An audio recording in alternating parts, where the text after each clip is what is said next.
हरिः ओम्।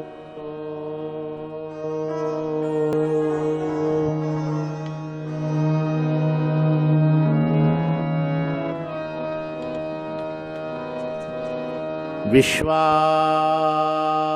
देवः सवितर् दुरितानि पराशुभ यद्भद्रं तन्याशुभ।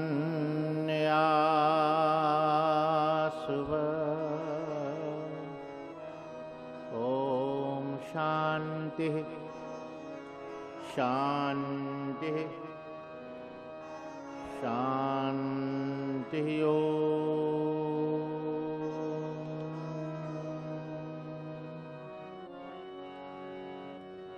ध्येयं सदा परिभवगनमविष्टदोहम् तीर्थास्पदं शिवविरञ्चिनुतं शरण्यम्।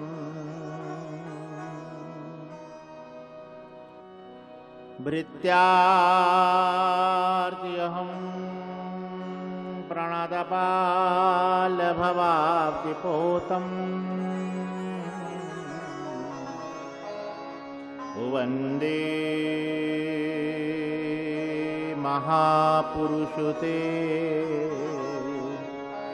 चरणारविन्दम्।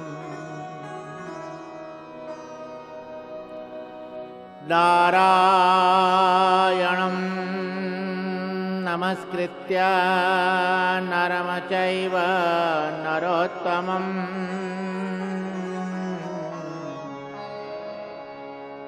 देवीं सरस्वतीं व्यासं ततो जयमुदीरये।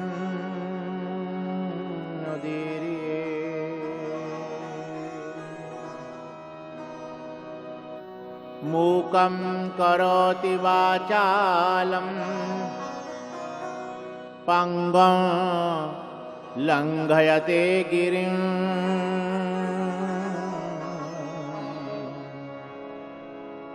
यत्कृपातमहं वन्दे परमानन्दमाधवम्।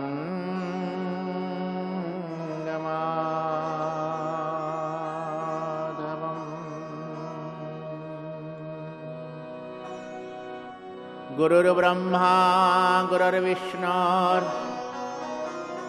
गुरुर्देवो महेश्वरः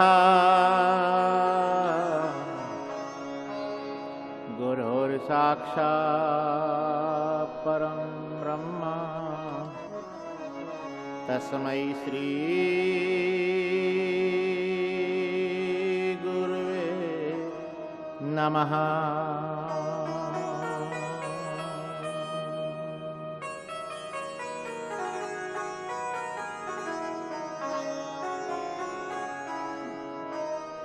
बोले सच्चिदानंद घन भगवान की, बोले शंकर भगवान की। भारत माता की जय, भारत माता की जय, भारत के संतों की जय, भारत के ऋषियों की जय, भारत के मुनियों की जय, गंगा माता की, गौ माता की, परम श्रद्धेय पूज्यपा ब्रह्मलीन स्वामी प्रेमपुरी जी महाराज की, सत्य सनातन धर्म की, धर्म की, धर्म की, अधर्म का, अधर्म का, प्राणियों में विश्व का, विश्व का, हर हर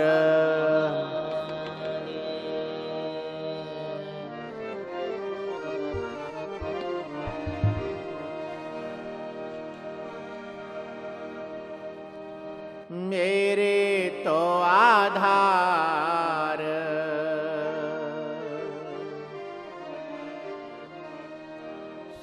राम के चरणारविंद मेरे तो आधार श्री राम के चरणारविंद मेरे तो आधार श्री राम के चरणारविंद मेरे तो आधार श्री राम के चरणारविंद राम के चरणारविंद श्याम के चरणारविंद राम के चरणारविंद श्याम के चरणारविंद राम के चरणारविंद श्याम के चरणारविंद राम के चरणारविंद श्याम के चरणारविंद मेरे तो आधार श्री राम के चरणारविंद मेरे तो आधार श्री राम के चरणारविंद मेरे तो आधार श्री राम के चरणारविंद मेरे तो आधार श्री राम के चरणारविंद गौरी के चरणारविंद शंकर के चरणारविंद गौरी के चरणारविंद शंकर के चरणारविंद गौरी के चरणारविंद शंकर के चरणारविंद गौरी के चरणारविंद शंकर के चरणारविंद मेरे तो आधार श्री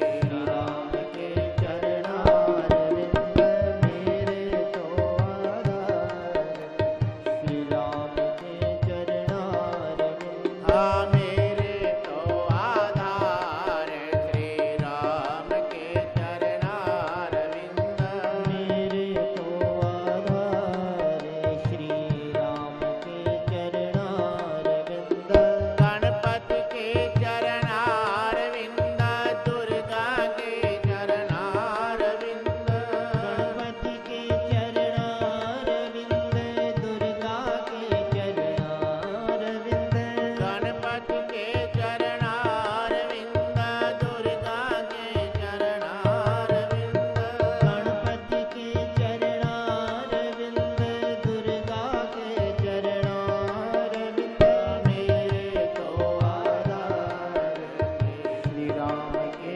चरणारविंद मेरे तो आधार श्री राम के चरणारविंद मेरे तो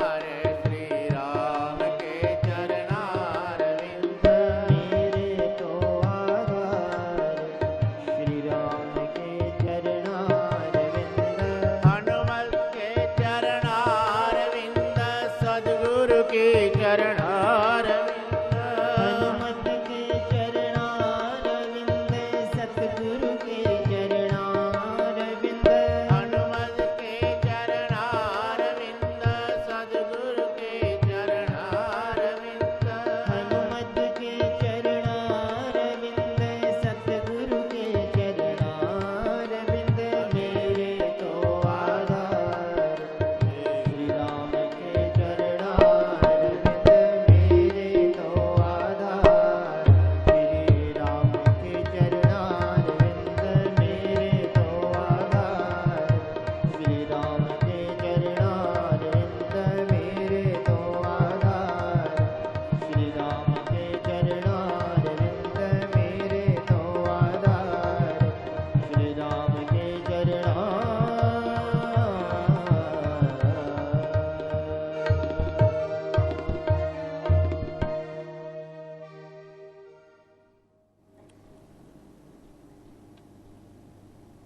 भगवान सच्चिदानंद स्वरूप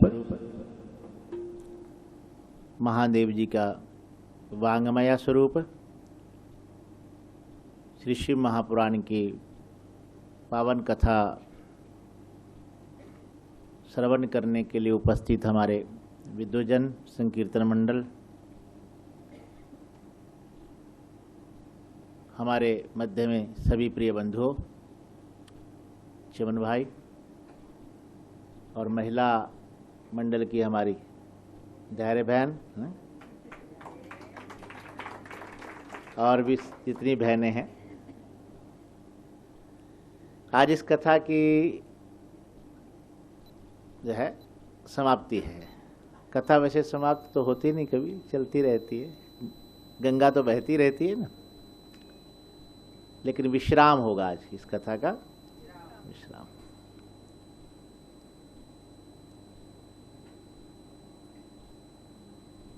आपने पहले दिन ये श्रवण किया था कि भगवान शिव की कथा सुनने का फल क्या है। क्योंकि जो महिमा सुनते हैं, महात्म्य सुनते हैं, उसमें यही सुनाया जाता है कि ये कथा क्यों सुनी जाए, किस प्रकार सुनी जाए, सुनने की विधि क्या है, किस किसने सुनी और क्या क्या फल मिला, और नियम क्या है श्रवण के, अधिकारी कौन है, ये सब पहले दिन सुनाया जाता है। तो उसमें आपने सुना था कि ये कथा ऐसी है कि चारों पुरुषार्थ प्रदान करने वाली है, धर्म, अर्थ, काम, मोक्ष। क्योंकि मोक्षदाता है महादेव। हमारी भारतीय संस्कृति में हम लोग पंचदेव उपासक हैं, इसलिए स्मार्त जो होते हैं ना, पंचदेव उपासक, शिव, शक्ति, माँ भगवती, गणपति जी, नारायण भगवान और सूर्य भगवान, ये पंचदेव प्रधान है हमारे, जिनकी हम उपासना करते हैं। बाकी सब इन्हीं के अवतार हैं, क्या इन्हीं का स्वरूप है। मूल पांच देव ही हैं। उन पांचों में भी महादेव सबका मूल है, इसलिए समस्त विद्या जो है वो महादेव के मुख से निकली है। ये कथा भी स्वयं भगवान शंकर के मुख से ही निकली है। और पार्वती को श्रोता बनाकर महादेव ने सारे तंत्र विद्या को प्रकट किया, हाँ? सब कथाएं सुनाई। नारद जी ने एक बार पार्वती के कान में मंत्र फूंक दिया, पार्वती, ये भगवान शिव के गले में जो मुंडमाला है, नरमुंडमाला है, ये तुम जानती हो ये किसकी है? किसी न किसी के मुंड तो होंगे ना, ये नरमुंड किसके हैं? तो पार्वती ने कहा, किसके हैं नारद जी? ये तो मैंने कभी पूछा नहीं महादेव से। बोले तुम्हारे हैं। क्या? तुम्हारे ही हैं सब। जब तुम शरीर छोड़ती थी, तुम्हारा सर मुंड है मुंडमाला में लगा ले। अरे अच्छा ऐसा है? तो पार्वती जी को, नारद जी तो अपना काम कर गए, तो पार्वती जी उठ गई महादेव से, महादेव ये क्या, ये गले में आपने मुंडमाला धारण कर रखी है, किसके, सारा किसके हैं? बोले तुम्हारे हैं। आपने बताया नहीं कभी? बोले तुमने पूछा ही नहीं कभी।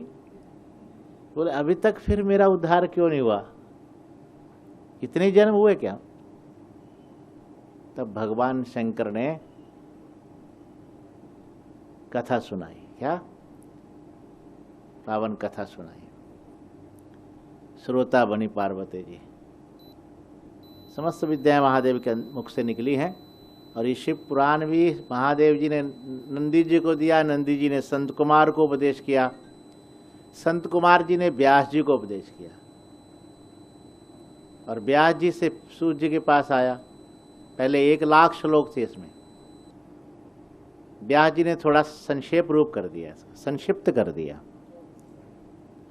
24,000 रह गए। कल आप भगवान के जो अवतार हुए, वैसे तो अनंत अवतार हैं महादेव के, कल विशिष्ट विशिष्ट अवतारों का प्रसंग आप लोगों ने सुना था। अवतारों की कथा सुनने के बाद ऋषियों के मन में इच्छा हुई कि हमें ज्योतिर्लिंग की महिमा सुनाई जाए। भगवान कहाँ कहाँ प्रकट हुए हैं महादेव ज्योतिर्लिंग के रूप में। कुछ उप ज्योतिर्लिंग की भी महिमा है, बहुत सारे उप ज्योतिर्लिंग भी हैं। जैसे अत्रि जी के द्वारा प्रकट हुआ त्रिश्वर महादेव, चित्रकूट में कामदागिरी पर्वत है। अत्रि जी ने वहाँ बहुत तप किया, भयंकर गर्मी पड़ी, कई वर्ष हो गए, 12 वर्ष बाद अनुसुईया जी ने देखा अत्रि जी को पानी की आवश्यकता है, गंगा जी को प्रकट कर दिया, महादेव प्रकट हो गए, वहाँ अत्रिश्वर के रूप में विराजमान हो गए।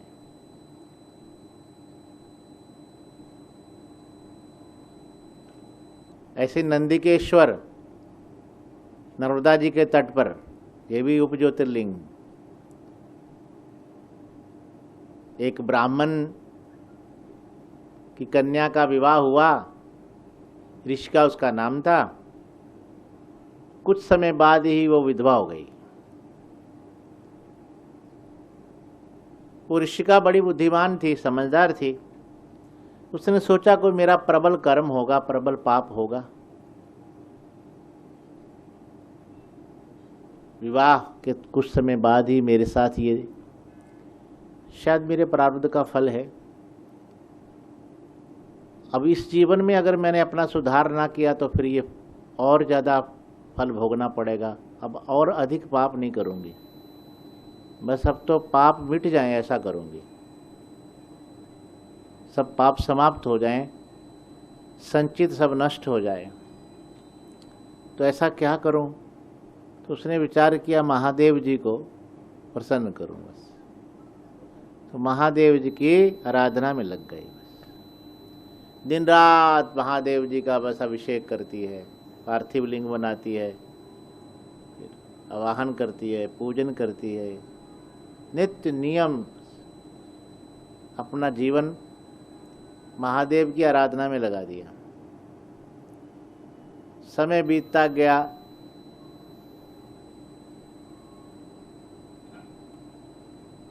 महादेव का प्रकट होने का समय आया। एक भयंकर दैत्य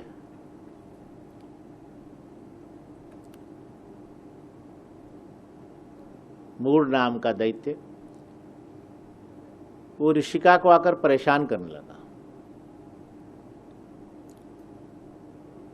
ऋषिका ने देखा ये बड़ा भयंकर दैत्य है, अब महादेव भी मेरी रक्षा कर सकते हैं, तो महादेव को पुकारा उसने और कि महादेव अब आपकी इतने दिन से मैं आराधना कर रही हूँ, क्या यही दशा होगी मेरी अब?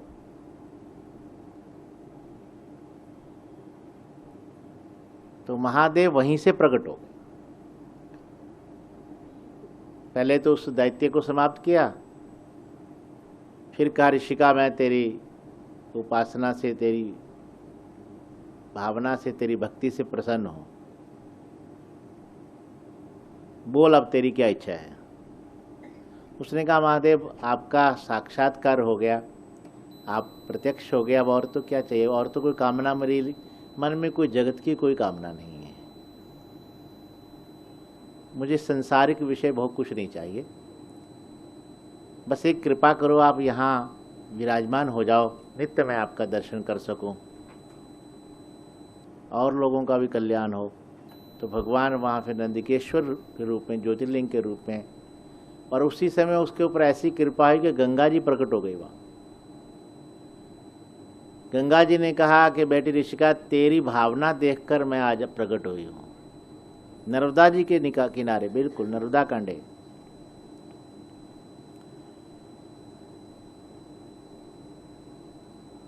और मैं एक वर्ष में एक बार वैशाख शुक्ल सप्तमी के दिन तेरे पास आया करूंगी यहाँ नर्मदा जी में दर्शन के लिए, दर्शन देने भगवती गंगा। तो साल में एक बार आज भी लोग वहाँ जाते हैं, वैशाख शुक्ल पक्ष की सप्तमी के दिन कहते हैं वहाँ गंगा जी आती है, नर्मदा जी के बीच में धारा बहती है। तो गंगा जी की भी कृपा हो गई उसके ऊपर। तो ये नंदिकेश ये भी उपज्योतिर्लिंग है। ऐसे हरीश्वर आगे आप श्रवण करेंगे, पशुपतिनाथ, ये सब उप ज्योतिर्लिंग है। तो उप ज्योतिर्लिंग की महिमा के बाद फिर आप ज्योतिर्लिंग की महिमा सुना रहे हैं। नंदी जी संत कुमार जी को सुना रहे हैं, संत कुमार जी व्यास जी को सुना रहे हैं, और सूत जी ऋषियों को सुना रहे हैं। ज्योतिर्लिंग की बहुत महिमा है। प्रातः काल अगर आप नित्य इसका स्मरण करें, 12 ज्योतिर्लिंग का, 12 ज्योतिर्लिंग का, तो सारे पाप मिट जाते हैं। सौराष्ट्रे सोमनाथम च श्रीशल्ये मल्लिकार्जुनम उज्जैन्याम महाकालम ओंकारम अमलेश्वरम प्रल्यम वैद्यनाथम च डाकिन्याम भीमशंकरम सेतुवंदे तु रामेश्वरम नागेशम दारुकावने वाराणस्याम तु विश्वेशम त्र्यंबकम गौतमी तटे हिमालया तु केदारम गुष्मेशु तु शिवालय एतानि ज्योतिर्लिंगानि सायं प्रातः पठेन्नरः सप्त जन्म कृतम पापम स्मरणेन वनिष्यति। अच्छा, शिव पुराण में थोड़ा सा पाठ भेद है। इसमें है सौराष्ट्रे सोमनाथम च श्रीशल्ये मल्लिकार्जुनम उज्जैन्यम महाकाले ओंकारे परमेश्वरम केदारम हिमवत पृष्ठे डाकिन्या भीमशंकरम वाराणस्यम च विश्वेशम त्र्यंबकम गौतमीते वैद्यनाथम चिता भूमौ नागेशम दारुकावने सेतुवंदे च रामेशम गुष्मेशम तो शिवालय द्वादशे तानि नामानि प्रातरुत्थाय यः पठेत सर्व पाप विनिर्मुक्तः सर्व सिद्धिम फलम लभेत। क्या? सारे पापों से वो मुक्त हो जाएगा और सब प्रकार की सिद्धि उसको मिल जाएगी। इसलिए बहुत सुंदर, देखो, भगवान ज्योतिर्लिंग जो है साक्षात भगवान शिव का स्वरूप है। ज्योतिर्लिंग के सामने बैठकर आप एक बार महादेव का नाम लो तो बस अनंत काल के पाप मिट जाते हैं। जैसे क्या महादेव महादेविति यो वदेत एकेन मुक्तिम आपनोति द्वाभ्याम शंभूरिणी भवेत। एक बार भी महादेव कह लें कल्याण हो जाए, बाकी तो ऋणी हो गए भगवान है। और वहाँ ज्योतिर्लिंग का अगर प्रतिदिन आप स्मरण करते हैं या मानसिक पूजा कर लो, क्या मानसिक पूजा करते हो ना अपने हैं? हाँ, मानसिक पूजा कर। आप लोग प्रार्थना करते को नहीं, आत्मा तुम गिरिजामती सहचरा प्राणा शरीरम गृहम पूजा ते विषयो भोग रचना निद्रा समाधि स्थिति संचारा पदयो प्रदक्षिण विधे सूत्राणि सर्वागिरो यद्यत कर्म करोमि तदखिलम शंभो तवा आराधना। तो और कुछ नहीं तो मानसिक भाव से, क्या मानसिक भाव से पूजन, घर बैठे ही करते रहो और बढ़िया बढ़िया चीज चढ़ाना मानसिक में। क्या जब मन से ही देना तो कंजूसी क्यों करना भाई? कई बार तो कंजूस होते हैं ना। हाँ, एक भगत मानसिक भगवान को भोग लगा रहा था मानसिक, तो मानसिक भोग लगाते समय कंजूस था भगत, तो दही में बूरा चूर ज़्यादा पड़ गया, शुगर ज़्यादा पड़ गई, चीनी, तो वो ऐसे से करने लगा, ऐसे से करने लगा। तो आंख बंद करके मानसिक पूजा कर रहा था, भगवान प्रकट हो रहे, क्या कर रहा है? बोला चीनी ज़्यादा पड़ गई, बाहर निकाल रहा हूँ। तो भगवान ने कहा रे पकड़े, हाथ पकड़ लिया, ये चीनी भी मन से बनाई हुई, तेरे बाप का क्या जाता, आने दो जितनी आती है। क्या? तो मानसिक जब पूजा ही करनी है तो भैया अच्छी अच्छी चीज भगवान को अर्पण करो, समर्पण करो, मन से पूजा करो। घर बैठे बैठे ज्योतिर्लिंग में नहीं जा सकते तो आप अपने घर पे ही रोज स्मरण करो, चिंतन करो और मन से पूजा करो, भगवान की मानसिक पूजा करो। अब देखो सबसे पहले सौराष्ट्र सोमनाथ की महिमा सबसे सर्वप्रथम। सोमनाथ आप लोग कभी गए होंगे सौराष्ट्र में, कहाँ? गुजरात में। गुजरात का एक भाग जो है सौराष्ट्र है, वेरावल में, और बिल्कुल समुद्र किनारे हैं। सोमनाथ में कैसे प्रकट हुए? तो सोम कहते हैं चंद्रमा को, सोम नाम है चंद्रमा का। चंद्रमा नक्षत्रों के अधिपति हैं।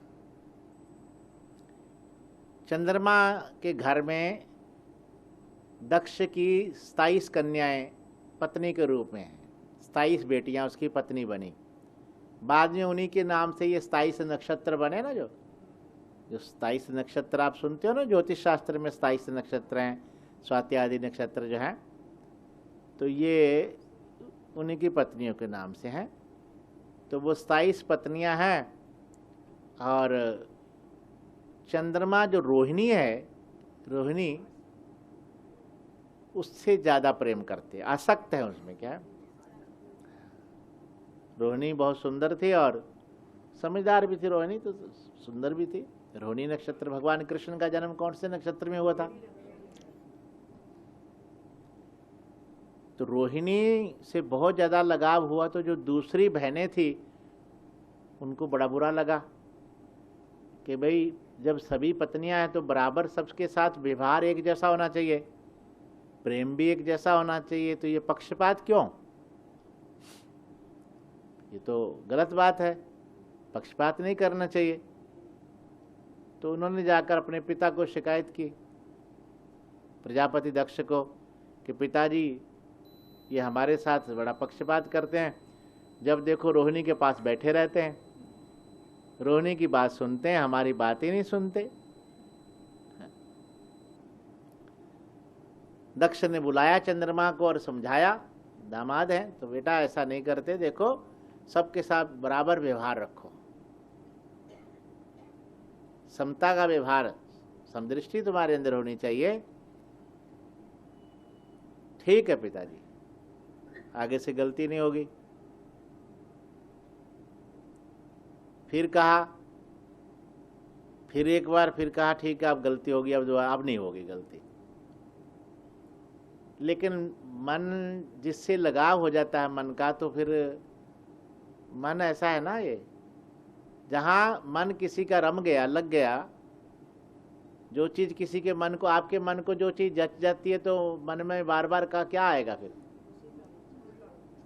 उसी का विचार आएगा ना। जो चीज़ मन को जच गई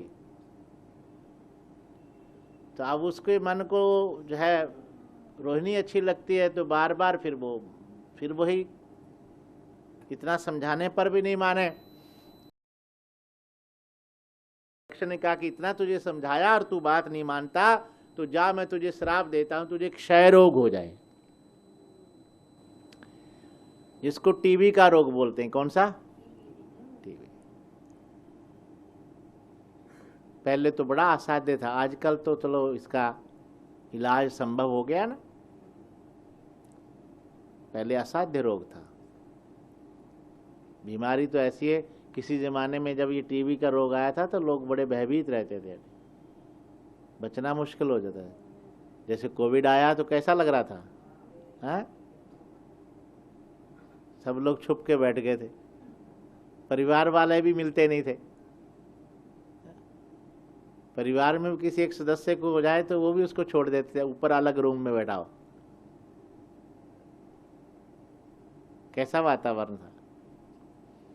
तो क्षय रोग ऐसा बड़ा भयंकर। अब क्षय रोग से चंद्रमा की सारी शक्ति क्षीण होने लगी, पीले पड़ गए वो। क्या? पीले पड़ गए। अब पीले पड़ गए तो सारा प्रकृति का नियम भी बदल जाएगा। चंद्रमा की किरणों में अमृत होता है। क्या? ये जो बीज पड़ता है वनस्पतियों में, ये किसके कारण? चंद्रमा के कारण। और सूर्य की किरणें उसको परिपुष्ट करती हैं, पकाती हैं। चंद्रमा की किरणें उसमें बीज डालती हैं और सूर्य की किरणें उसको पकाने का काम करती है, पुष्ट करने का काम करती हैं। तो प्रकृति सारी विरुद्ध हो जाएगी। चंद्रमा ब्रह्मा जी के पास गया, जाकर बताया कि महाराज ऐसे ऐसे हो गया, अब क्या करूं, मुझे मेरे ससुर ने श्राप दे दिया ऐसा, दक्ष ने। तो ब्रह्मा जी ने कहा अब तो एक ही मार्ग है तुम्हारे लिए, भगवान महादेव की कृपा हो जाए तो तुम्हारा रोग दूर हो सकता है, और कोई तुम्हारा इस रोग को दूर नहीं कर। श्राप लगा हुआ है और भगवान शंकर कृपा करें तो शिव को प्रसन्न करो, तुम महादेव को प्रसन्न करो। तो चंद्रमा उस स्थान में जहां आज देख रहे हो, वहां सोमनाथ में वहां पहुंचे, और वहाँ आकर उन्होंने एक गड्ढा खोदा, उसमें शिवलिंग की स्थापना की और बैठ गए बस।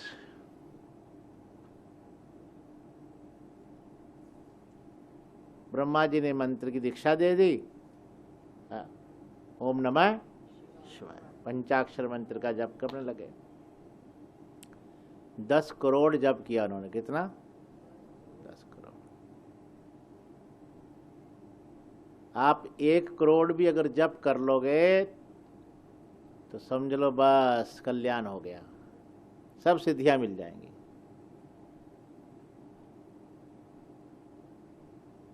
और फिर महामृत्युंजय का जप भी किया ना। अंत में भगवान शंकर प्रकट हो गए, सोम चंद्रमा प्रसन्न हो गए, चरणों में गिर पड़े, स्तुति की भगवान की। महादेव ने कहा कि हे सोम, हे चंद्र, मैं तुझ पर प्रसन्न हूँ, बोल क्या इच्छा है तेरी? बोले बाबा आप तो सब कुछ जानने वाले हैं, मुझे क्षय रोग हो गया है, मेरा शरीर सारा पीला पड़ गया है, कृपा करो मेरा ये क्षय रोग दूर हो जाए। भगवान शंकर ने कहा बिल्कुल तो समाप्त नहीं होगा क्योंकि श्राप है तुम्हें, लेकिन मैं तुम्हें यह वरदान देता हूं कि एक पक्ष में तुम्हारी एक एक कला बढ़ती जाएगी और दूसरे पक्ष में एक एक कला घटती जाएगी। अमावस को बिल्कुल अंधकार हो जाएगा और पूर्णिमा में पूर्ण प्रकाश हो जाएगा। तो मैं तुम्हें ऐसा वरदान देता हूं, तब से एक एक कला चंद्रमा की बढ़ती जाती है, पूर्णिमा को पूर्ण हो जाती है और फिर एक एक कला घटते घटते घटते अमावस को अंधकार हो जाता है।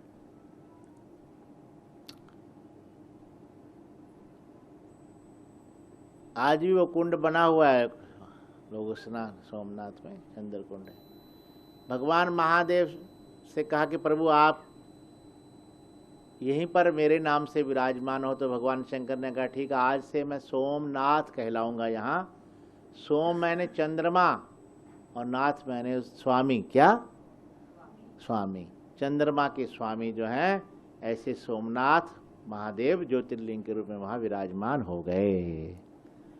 ये सोमनाथ ज्योतिर्लिंग की महिमा है। देखो ये जो कथा आप सुन रहे हो कोई साधारण सामान्य कथा नहीं, ये कथा श्रवण मात्र से ही कल्याण करने वाली है। ज्योतिर्लिंग की महिमा है। और आज वैसे भी सोमवार है ना। हाँ, तो सोमनाथ की आपने कथा सुनी, तो सौराष्ट्र सोमनाथ श्री शल्य मल्लिकार्जुनम। हाँ, दूसरे हैं मल्लिकार्जुन। कौन? मल्लिका तेलुगु भाषा में बोलते हैं मल्लिका पार्वती को, और अर्जुन शंकर को। तो क्या हो गए? हाँ, मल्लिकार्जुन। जिस समय कुमार जो हैं भगवान स्कंद कार्तिकेय जी रूठ कर क्रौच पर्वत पर चले गए, दक्षिण भारत में। वहाँ तो श्रीशैल पर्वत पर भगवान शंकर पार्वती वहाँ हुए, वहाँ से भी 12 कोस और आगे चले गए, 12 मील और आगे चले गए कुमार। तो भगवान शंकर ने कहा बेटा चल घर वापस चल। कुमार ने कहा नहीं पिताजी अब नहीं जाऊंगा मैं। बोले तेरा विवाह कर देंगे। बोला नहीं अब मुझे नहीं करना, मुझे ना शादी करनी है और ना ही मुझे अपने घर वापस आना है।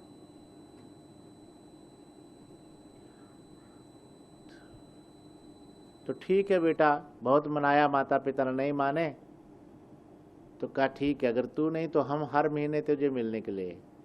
एक दिन भगवान शंकर, अमावस के दिन भगवान शंकर जाते हैं, पूर्णिमा के दिन पार्वती माता वहाँ मिलने जाती है, इसलिए वहाँ मल्लिकार्जुन के रूप में भगवान प्रकट हो गए। ये मल्लिकार्जुन की महिमा है। और ऐसे ही महाकाल, कौन? महाकाल उज्जैन। उज्जैन का पुराना नाम अवंतिकापुरी है।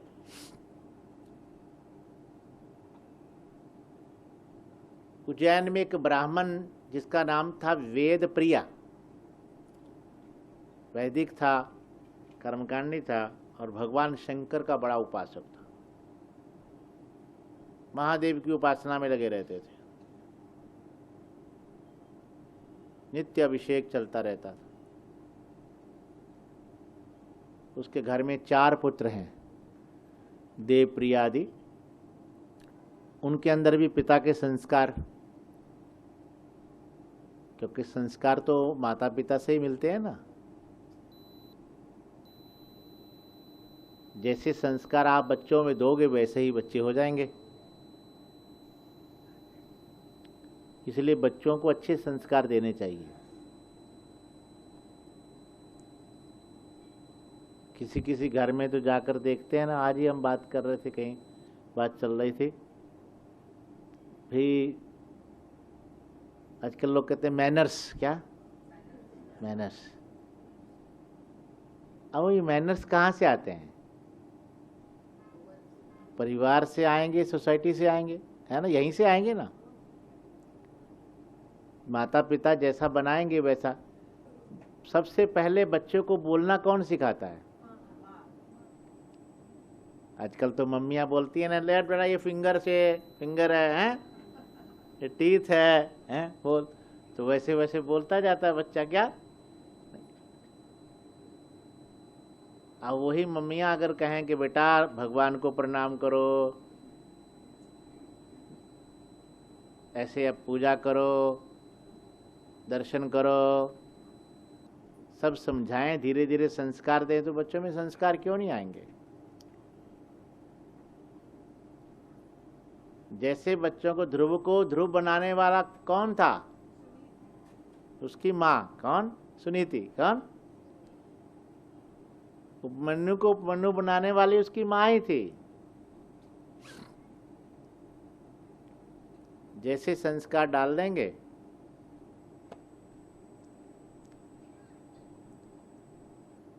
उन बच्चों में वही संस्कार आ गए। देवप्रिय आदि में वो भी महादेव का बस अभिषेक करते लगे रहते। पिताजी का शरीर शांत हो गया, अब बच्चों ने संभाल लिया, बस वहाँ बैठे बैठे महादेव जी का। उसी समय एक ऐसी घटना हुई कि उज्जैन के बाहर पहाड़ में एक पर्वत में, रतनवाल पर्वत नाम में, एक बड़ा भयंकर एक दैत्य रहता था।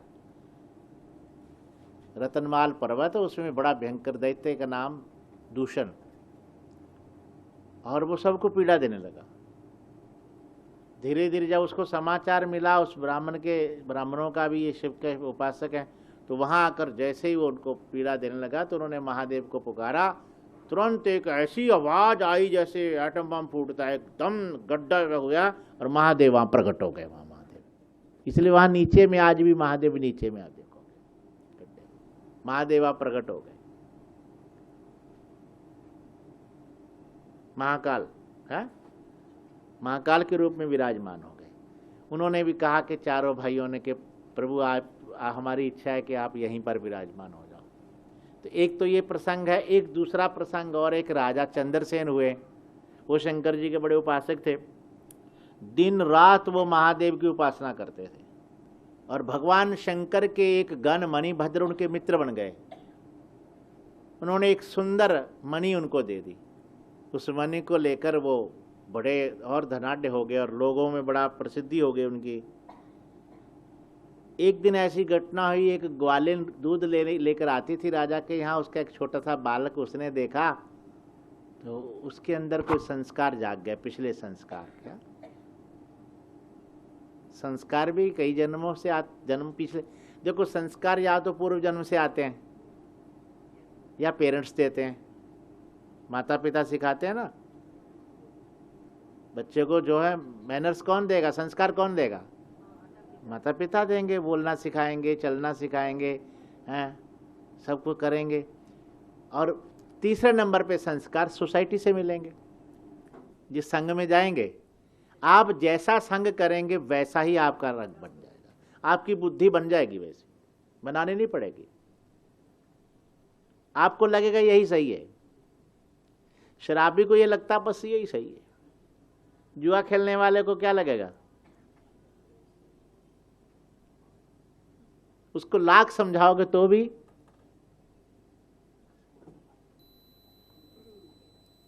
संस्कारों की बड़ी कीमत होती है। हमारी भारतीय संस्कृति हमारे संस्कारों से ही तो बनी है। आज नई पीढ़ी, नए बच्चे जो हैं वो क्यों? क्योंकि बड़े लोग संस्कार नहीं दे पा रहे उनको, इसलिए घर बिगड़ रहे हैं, परिवार बिगड़ रहे हैं, टूट रहे हैं। संस्कारों की कमी है। कुछ मीडिया है, इलेक्ट्रॉनिक्स मीडिया है, सब कुछ उल्ट पुल्ट कर रहा है। हमारे जो पूर्वजों के संस्कार थे, जो पूर्वजों की संस्कृति थी, उसको तो हम छोड़ते जा रहे हैं, भूलते जा रहे हैं। पहले हर घर में मंदिर होता था, हर घर में पूजा होती थी। सबसे पहले मंदिर में बैठो, पूजा करो, पाठ पूजा करो, बच्चों को सिखाया जाता था। उस तब तक जब कुछ नहीं खाना, जब तक पाठ पूजा नहीं करोगे। पाठ पूजा करने के बाद फिर जो भी, अब आजकल तो उठते ही जो है, पहले तो पत्नी भाई कहती है, ए जी सुनो जरा बैटी लाओगे, हैं?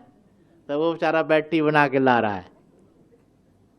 मैं एक घर में गया तो वो क्या बताएं अब, बात प्रदेश की, बाहर विदेश की बात है। तो मैं भगत के यहाँ रुका, तो वो जो है ना सुबह सुबह अपना चाय लेके जा रहा है पत्नी के लिए। तो बाद में थोड़ी देर बाद ना वो सब्जी काट रहा था भगत। तो मैंने कहा भैया ये क्या? वहाँ विदेशों में तो नौकर मिलते नहीं यहाँ की तरह, वहाँ तो सब काम स्वयं करना पड़ता है। तो वो पत्नी उसकी तुरंत बोली, स्वामी जी आपको पता नहीं, ये तो बहुत अच्छी सब्जी बनाते हैं। अरे मैंने कहा वाह, तूने बिगाड़ा इसको। ऐसा बोल के क्या? बहुत अच्छी बनाते हैं, बताओ। अब बताइए।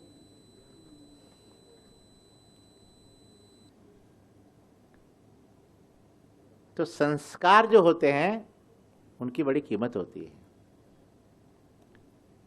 पूर्व जन्म के संस्कार अपने आप व्यक्ति को खींच कर ले आते हैं, प्रबल होते हैं, ना चाहने पर भी। संचित जो हमने कर रखा है वो हमारे सामने प्रारब्ध बनकर आ ही जाएगा, हम लाख कोशिश करें। जो स्टोर किया है वही तो निकलेगा स्टोर से, कि दूसरा निकलाएगा? जो स्टोर में होगा वही आएगा। तो वो बालक छोटा था, कोई पिछले संस्कार थे उसके भक्ति के, तो उसने जब राजा को देखा, अरे बहुत अभिषेक कर रहा है राजा महादेव के ऊपर, और गण गण गण गण गण नमः शिवाय नमः शिवाय ना, तो उसको मन में आया, अरे मुझे भी भगवान शंकर की ऐसे पूजा करनी चाहिए, अभिषेक करना चाहिए। तो बालक छोटा था। अब वो बेचारा एक ग्वालिन का बेटा है, यादव का बेटा है, तो वो कोई अमीर तो है नहीं, उसने एक ईंट उठाई, उसको शिवलिंग मान लिया और उसी पे जल चढ़ाने लगा, नमः शिवाय नमः शिवाय। राजा बोल रहा था नमः शिवाय, उसने सुना मंत्र कौन सा बोल रहा था, नमः शिवाय नहीं, ओम नमः शिवाय नहीं, नमः शिवाय। ओम नमः शिवाय तो दीक्षा लेने के बाद अधिकार होता है, यहाँ खाली नमः शिवाय। तो पंचाक्षर नमः शिवाय नमः शिवाय नमः शिवाय नमः शिवाय नमः शिवाय जप रहा है। तो वो बालक भी वैसे नमः शिवाय नमः शिवाय नमः शिवाय बैठा और करता जाता। तो नियम बना लिया। अब वो उसको नियम बना लिया तो धीरे धीरे धीरे उसका प्रेम बढ़ने लगा। क्या?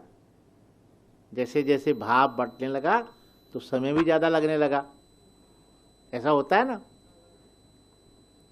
कल मुझे शाम को एक फ़ोन आया चंडीगढ़ से, वो हाई कोर्ट में एडवोकेट है।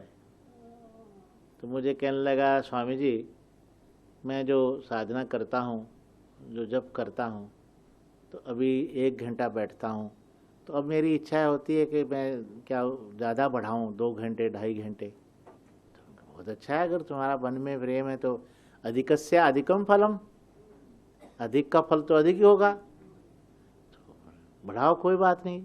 जैसे जैसे प्रेम बढ़ता है वैसे वैसे समय भी व्यक्ति ज़्यादा देता है। जैसे जैसे मन में आपके भाव आएगा वैसे वैसे आप, तो वैसे वैसे वो बालक भी समय बढ़ाने लग गया, 2 घंटे 3। अब एक दिन माँ ने उसने देखा, पता नहीं क्या करता रहता है, यहाँ ईंट रखा है, उसने क्या जल चढ़ाता रहता है। माँ बेचारी ग्वालिन थी, उसने वो ईंट को पकड़ा और फेंक दिया। हट, क्या करता है मूर्ख, सारा दिन बैठा रहता है यहाँ, क्या करता रहता है। तो बालक बेचारा इतना सुन के उसका प्रेम था, गिर पड़ा बेचारा, बेसुध होके, जैसे मूर्छित हो जाते हैं, ऐसा गिर गया। और माँ जाके अंदर क्या भोजन कर लेना, वो पड़ा है। और जाके माँ सो गई, अंदर सो गई। और वो बालक को जब होश आई तो देखा वो सब कुछ गायब, स्वर्ण का महल बना पड़ा है, मणि रत्न भरे पड़े हैं, स्वर्ण भरा पड़ा उसके घर में, महल बन गया उसका। और माँ भी उठी, ये सब क्या है? तो भगवान शंकर की कृपा हो गई, प्रसन्न हो गए, महादेव की कृपा हो गई, उसकी दिशा और दशा बदल गई। क्या दिशा और दशा बदल गई। परमात्मा जब कृपा करता है तो हजारों हाथों से देता है। कितना? और जब छीनता तब भी लाखों हाथ होते हैं। तो इसलिए वो उसी समय एक और घटना हुई। जब ये घटना हुई, राजा चंद्रसेन के कुछ शत्रु राजा थे, वो आक्रमण करना चाहते थे। जब उनको समाचार मिला गुप्तचरों से कि अरे भाई वहाँ तो ऐसे ऐसे हो गया, तो उन्होंने युद्ध बंद कर दिया, राजा के चरणों में गिर पड़े जाकर, चंद्रसेन के संधि कर ली। इधर राजा भी बालक को देखने आया, तो उसी समय हनुमान जी वहाँ प्रकट हो गए। हनुमान जी ने उस बालक को आशीर्वाद दिया, कहा कि बेटा मैं तुझे आशीर्वाद देता हूँ, तू यादवों का अध्यक्ष बनेगा, तेरी 8वीं पीढ़ी में नंद बाबा आएंगे, उस नंद बाबा के घर में भगवान श्री कृष्ण पलेंगे गोकुल में आकर, और वो तेरी 8वीं पीढ़ी में होंगे। ऐसा आशीर्वाद हनुमान जी महाराज ने दिया। तो ये महाकाल की महिमा है। किसकी? तो ज्योतिर्लिंग की तो आपको आरंभ में बताया, बहुत महिमा है। स्मरण मात्र से ही कल्याण करने वाला है। कीमत भाव की होती है, भावना की होती है, भक्ति भाव प्रधान होती है। क्या? हाँ, भाव जैसा होगा वैसा ही फल होगा। भाव में बड़ी शक्ति होती है। आप देखो, कभी कभी आप भगवान के दर्शन करोगे ना, तो ऐसा लगेगा कि भगवान बड़े गंभीर बैठे हैं। किसी मूर्ति के सामने आप बैठो, कभी कभी लगेंगे बड़ा प्रसन्न बैठे हैं। वास्तव में मूर्ति में कोई परिवर्तन नहीं है, विग्रह में कोई परिवर्तन नहीं है, आपके भाव के ही परिवर्तन के अनुसार वहां दिखाई दे रहा है। आपकी अपनी दृष्टि है, आपका अपना भाव है, बस इस भाव की कीमत है। बस आपके पास जो कुछ भी है आपका चिंतन का ही फल है। आपका भविष्य भी वही है जो आपका चिंतन है। आपका जैसा संकल्प होगा उस संकल्प ही आपका क्रियान्वित होगा। वही फ्यूचर है आपका। ज्योतिषी के पास जाने की जरूरत नहीं है। अपना फ्यूचर स्वयं बनाए, स्वयं भविष्य बनाए, दूसरा कोई नहीं बनाएगा, ना कोई बनाता है किसी का। तो इस प्रकार महाकाल का प्रसंग सुना है। ऐसे ही ओंकारेश्वर की महिमा ज्योतिर्लिंग की। ओंकारेश्वर, ओंकारम अमलेश्वरम है, वहां 2 शिवलिंग हैं। एक ही ओंकारेश्वर दो रूपों में विभक्त हो गए। क्या हो गए? हाँ, 2 रूपों में विभक्त हो गए। इसकी महिमा सुनाई। सूर्य ने कहा कि एक बार नारद जी, देवऋषि नारद घूमते घूमते विंध्याचल पर्वत पर गए। तो विंध्याचल पर्वत ने नारद जी को प्रणाम किया, आइए देवऋषि, बड़ी कृपा की, आपका दर्शन हुआ, और सब कुशल, आप बताइए, कोई समाचार बताइए। बोले और सब ठीक है, बिल्कुल आनंद है। बोले मेरे यहाँ आपको आकर कैसा लगा? बोले विंध्याचल आपके यहाँ बहुत अच्छा है, सब कुछ है, पर एक कमी है। अब जब ऐसा कुछ कहे, अच्छा अच्छा कहें तो बहुत अच्छा लगता है, जब कमी बताएं तो फिर कान खड़े हो जाते हैं ना। तो विंध्याचल ने कहा अच्छा ऐसी क्या कमी है? बोले कमी ये है कि एक तो आपके पास सुमेरु पर्वत जैसी ऊंचाई नहीं है, हाइट नहीं इतनी, शिखर नहीं ऊंचा आपका, और दूसरा आपके यहाँ किसी देवताओं का वास नहीं है। मंदराचल पर है, हिमालय में देखो वहाँ कितने देवता बसते हैं, आपके यहाँ कोई देवता नहीं है। नारद जी तो इतना कहकर वहाँ से चलते बने। विंध्याचल को टेंशन हो गई, चिंता हो गई कि ये क्या होता ही है ना, स्वाभाविक है। जिस किसी को चोट मारे तो कैसा लगेगा भाई, तो चोट लगाकर चले गए। विंध्याचल ने सोचा कि मेरे पर्वत पर अगर भगवान महादेव विराजमान हो जाए तो सब कृपा हो जाए, महादेव की कृपा से सब कुछ हो जाए। तो मैं महादेव को अपने यहाँ प्रकट करूँगा। तो बस फिर वो उसने भगवान शिव की पूजा आरंभ कर दी, अभिषेक करना शुरू किया। बैठा करते करते करते अंत में वहाँ महात्मा ऋषि भी आ गए और भगवान शंकर प्रकट हो गए, ओंकारेश्वर के रूप में प्रकट हो गए। और उसने अपनी प्रार्थना की कि प्रभु मेरी इच्छा है आप यहीं विराजमान हो जाओ। तो भगवान ज्योतिर्लिंग के रूप में वहाँ विराजमान हुए। महाकाल और ओंकारेश्वर दोनों आसपास में, ज़्यादा दूर नहीं है, थोड़ा समय का 2 घंटे का रास्ता है बस, वहाँ से 2-2.5 घंटे लगते हैं उज्जैन से और वहाँ तक पहुँचने में। दोनों मध्य प्रदेश में है ना, आसपास में ही है, ज़्यादा तो आजू बाजू में, ज़्यादा दूर नहीं है। एक दिन में दोनों का दर्शन हो जाता है। हाँ, अल्लाबाई होलकर उन्होंने तो बहुत वहाँ का, उनकी नगरी पास में ही थी ना, महेश्वर, वहाँ पास में ही है महेश्वर। बड़ी परम शिव भक्त थी वो अहिल्याबाई। हर समय भगवान शिवलिंग को अपने हाथ पर रखती थी। कैसे? ऐसे, ताकि बस दर्शन होता रहे। क्या? हर समय भगवान का दर्शन होता रहे, हर पल हर क्षण दर्शन।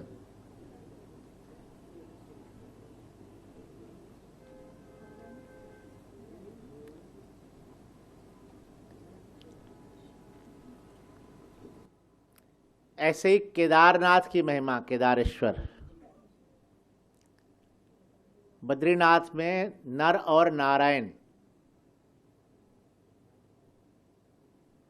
भगवान के अवतार है ना, विष्णु भगवान के।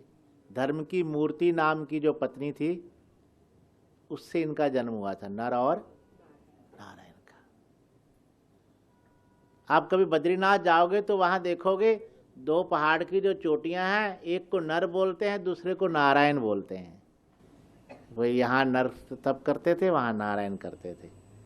नर नारायण दोनों बैठे तप कर रहे हैं, भगवान शंकर की आराधना करते करते अंत में भगवान शंकर प्रकट हो गए। दोनों ने बहुत सुंदर स्तुति महादेव ने कहा, बोलो। बोले बस एक ही इच्छा थी प्रभु, आप यहाँ विराजमान हो जाए, हम रोज नित्य आपका दर्शन कर, नित्य दर्शन हमें भी प्राप्त हो और आने वाले भक्तों को भी दर्शन मिले।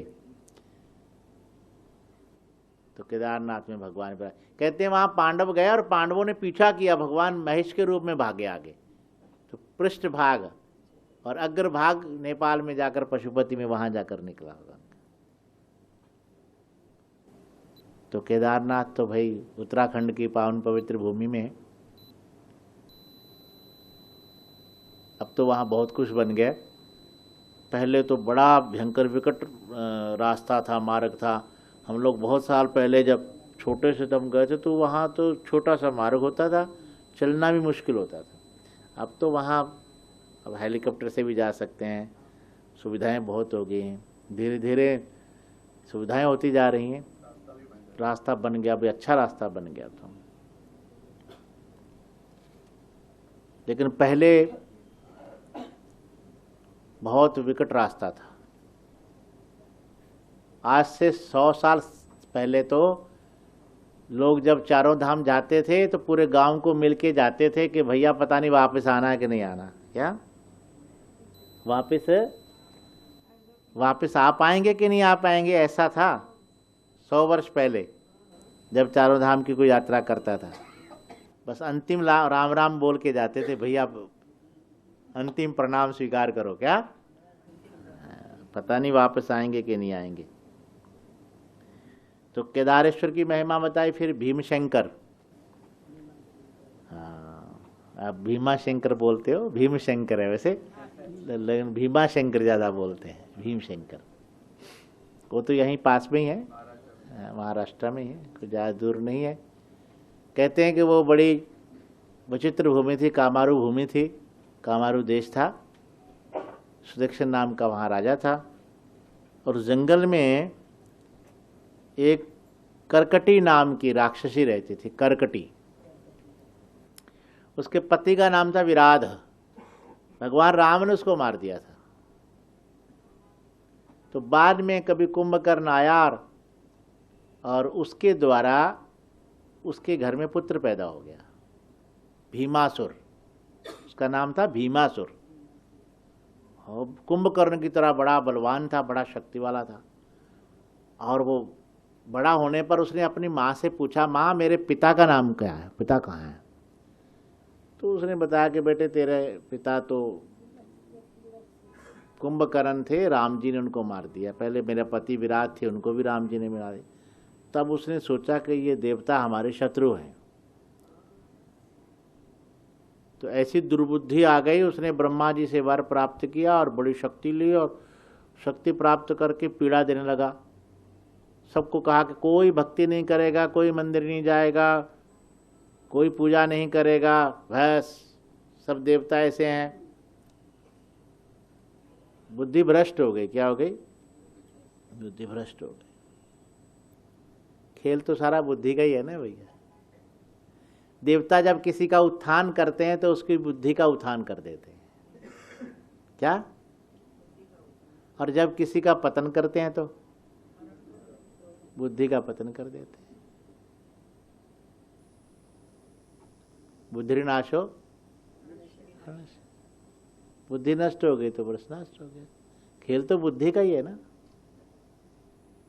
सारा खेल बुद्धि का ही है। आप लोग वेदांत सुनते हो ना, आत्मा के सबसे नजदीक क्या है? सबसे नजदीक बुद्धि नष्ट हो गई तो सब नष्ट हो गया।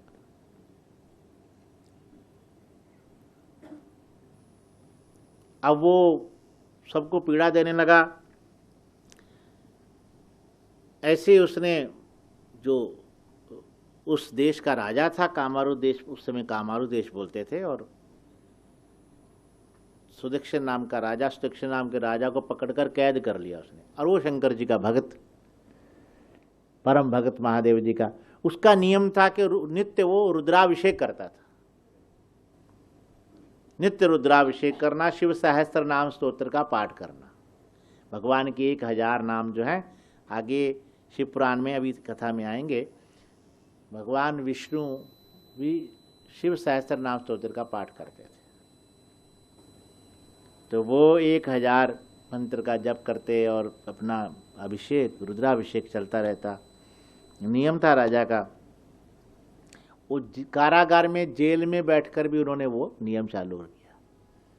तो भीमासुर के सेवकों ने जाकर उसको बोला कि पता नहीं वो राजा क्या ऐसा कुछ मंत्र पढ़ता रहता, कुछ करता रहता है, लगता है आपको मारने के लिए कोई वो तांत्रिक क्रिया कर रहा है। तो भीमासुर आया और जैसे ही उसने राजा को मारने के लिए उठाया खड्ग, तो भगवान शंकर को, शिवलिंग को उसने पकड़े, महादेव आप ही मेरी रक्षा करें। बस महादेव वहीं से एकदम भयंकर आवाज आई, शब्द हुआ और महादेव प्रकट हो गए वहां से, और भीमासुर को वहां नष्ट कर दिया। राजा ने कहा प्रभु आप यहीं पर विराजमान हो जाओ। तो फिर वो भीमासुर के नाम से ही भगवान भीमशंकर हो गए। बिल्कुल वातावरण जंगल का था ना, अभी भी वैसा ही है, अभी भी जंगल ही है। अभी भी गए, हम लोग गए थे दर्शन करके। आदिवासियों का क्षेत्र था वो, पहले आदिवासी क्षेत्र है। तो भीमशंकर जो है, भगवान भीमशंकर, भीम के नाम से देखो, फिर भी उसके ऊपर कृपा की कि उसी के नाम से भगवान शंकर का नाम भीमशंकर हो गया। ऐसे ही फिर आप विश्वनाथ, काशी विश्वनाथ, विश्वनाथ जी की तो महिमा क्या कहें, जितनी कम कहें उतना ही। भगवान शंकर ने अपने हृदय से प्रकट किया काशी को, इसलिए सारा जगत जब सो जाता है, महाप्रलय में चला जाता है, तो उस समय भी भगवान शंकर काशी को अपने त्रिशूल पर धारण कर लेते हैं। काशी कभी मिटती नहीं है। हम लोग बचपन में काशी में पढ़ते थे, मैं 5 साल पढ़ा हूँ काशी में।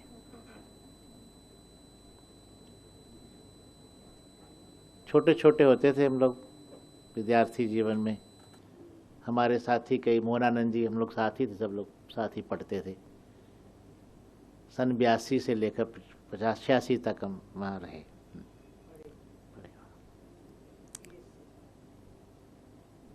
तो काशी में उन दिनों में तो कुछ भी नहीं था, ना भीड़ थी, कुछ भी नहीं था, खाली था सब। घाट भी खाली, कोई कोई लोग दर्शन कर रहे हैं। अब तो वहाँ भीड़ इतनी होगी दुनिया भर का। अब तो मोदी जी ने उसमें बड़ा कुछ बना दिया भैया, काशी को सजा दिया। हाँ, कई काम तो मोदी जी ने इतने अच्छे किए हैं कि बड़ी प्रसन्नता होती है। देखो आज ही हम कह रहे हैं आज स्वतंत्रता दिवस है क्या, और ऐसा स्वतंत्रता दिवस देखा, घर घर झंडा लगा हुआ है, तिरंगा लगा हुआ है, बताइए। हैं, पहली बार है। कैसा लग रहा है? बहुत अच्छा लग रहा है, बहुत खुशी हुई है ना। सजाया, पता लग रहा है अपने देश के प्रति हमारे को अपने देश के प्रति तो देखो भी गर्व होना चाहिए ना। अपने देश के प्रति गर्व होना चाहिए कि हमें भारत हमारा राष्ट्र है। जिसको अपने देश, जिसको अपनी भाषा पर, अपनी संस्कृति पर गर्व नहीं, उसको रहने का अधिकार ही नहीं।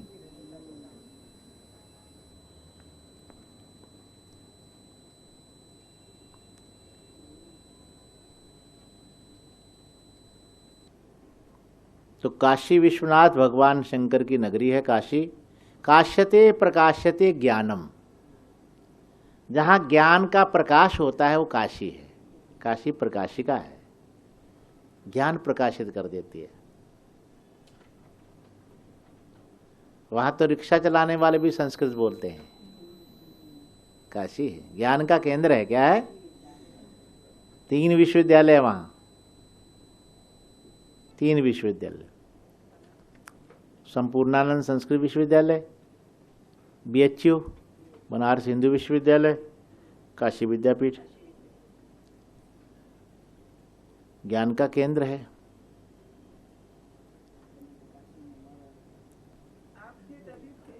हमारे जब हम थे तो हम लोग सुना करते थे महात्मा से कि चना चबेना गंग जल जे देवे करतार, तो काशी कबहू न छोड़िए जो विश्वनाथ दरबार। चना मुरमुरा मिलता रहे। क्या आप लोग भेलपूरी खाते हो क्या? क्या भाई, भेलपूरी, बड़ा पाव, पाव भाजी, यहाँ का तो यही है ना सब। हाँ, दाल ढोकली, ये तो गुजराती हो गई। यहाँ का तो बड़ा पाव, पाव भाजी, पानी पूरी और भेलपूरी, बस। और वहां बोलते थे चना चबेना मिल जाए बस, भेलपूरी की भी जरूरत नहीं। क्या?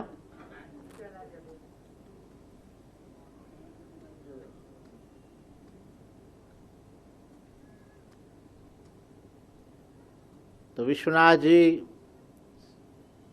साक्षात विराजमान है। आज भी हम लोग दर्शन करते हैं काशी विश्वनाथ के। काशी का एक नाम है आनंद वन। जैसे वृंदावन वैसे आनंद वन, 2 ही वन है, वृंदावन और आनंद वन। वृंदावन भगवान कृष्ण का है, आनंद वन भगवान शिव का है। एक नाम है अविमुक्त क्षेत्र। क्या? जो भगवान शंकर के साथ हमेशा अविमुक्त रहता है, कभी छूटता नहीं है। काशी में एक शमशान है, मणिकर्णिका घाट, जिसको महाशमशान कहते हैं। भगवान नारायण के वहां कान से कुंडल गिरा था, इसलिए मणिकर्णिका। 24 घंटे मुर्दे जलते हैं वहां, चिता जलती।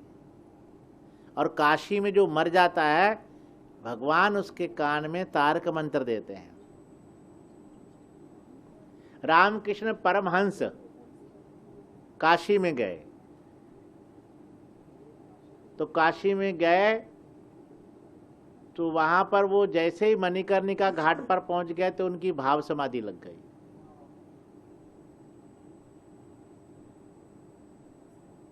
बहुत देर तक भाव समाधि में रहे। साथ वाले सेवकों ने पूछा कि उनको भी पता नहीं था, स्वयं रामकृष्ण भी नहीं जानते थे कौन सी जगह है जहां हम खड़े हैं।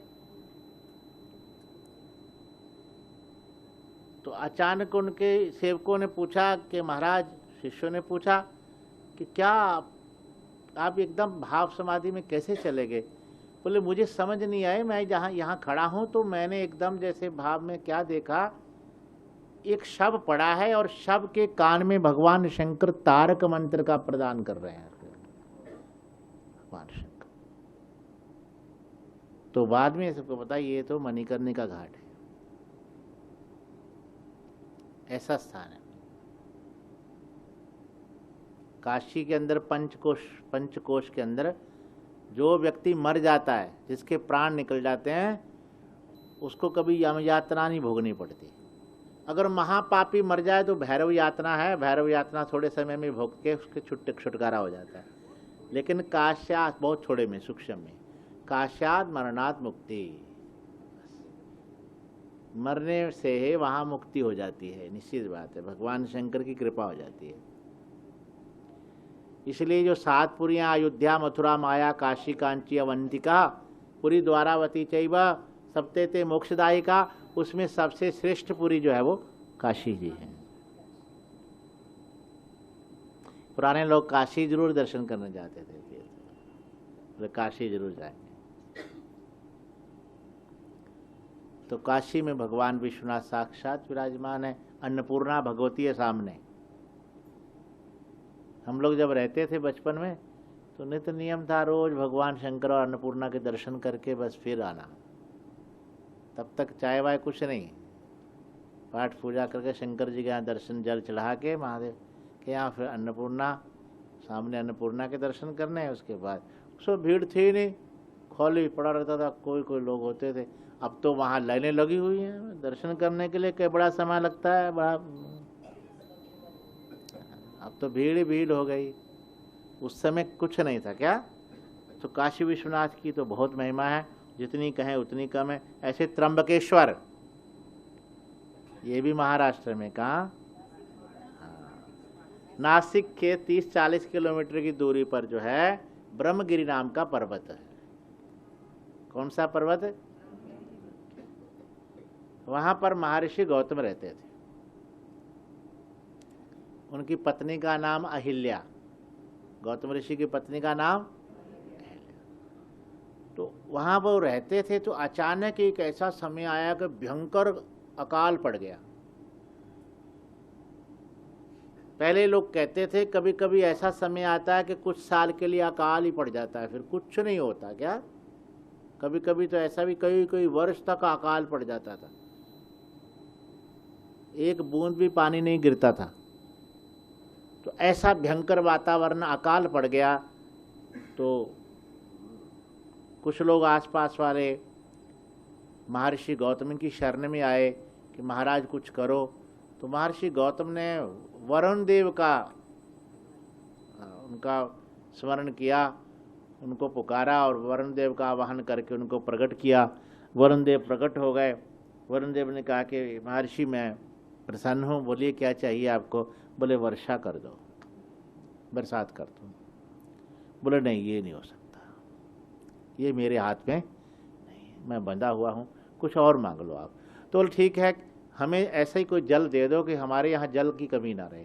तो उन्होंने कहा ठीक है, एक गड्ढा खोद लो आप, उस गड्ढे में से कभी जल समाप्त नहीं होगा, जितना चाहिए निकालते रहना। तो एक गड्ढा खोदा उन्होंने, कुंड बनाया, वो जो कुंड देख ना, उसमें से वो जल निकाला। वो जल कभी खत्म नहीं होता। तो वो जल उन्होंने, ऐसा वरुण देव जी ने कहा, तो वो जल निकलने लगा। जल निकलने लगा तो लोग आसपास के बड़े खुश हो गए। और भी कोई ब्राह्मण बहुत सारे आ गए वहाँ और खेती करने लगे आसपास में, जो भी धान बीजने लगे, भी चलो खाने के लिए अन्न भी चाहिए, लोग बड़े प्रेम से। तो पानी वहाँ नहीं। अब वहाँ एक बार ऐसी घटना हुई कि कुछ ब्राह्मणों की पत्नियां अहिल्या जी से ईर्ष्या करने लगी